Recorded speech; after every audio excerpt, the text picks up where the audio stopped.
Hello, in this video I want to show you how to remove a pod from Kerch Planetary Robot. And to do this, first we'll need to pull on the lever right here, and then this mechanism right here should go up like that.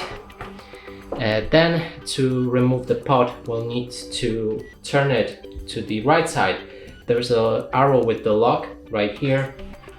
Just move it in the opposite side, then lift it up, rotate it like this, and it should be removed like that.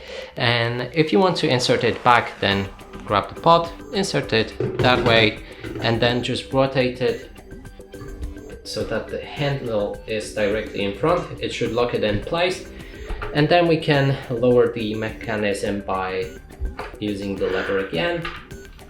Just let go of it. And that's it for this video. Hope you like it. Please consider subscribing to our channel, leave a like and a comment below.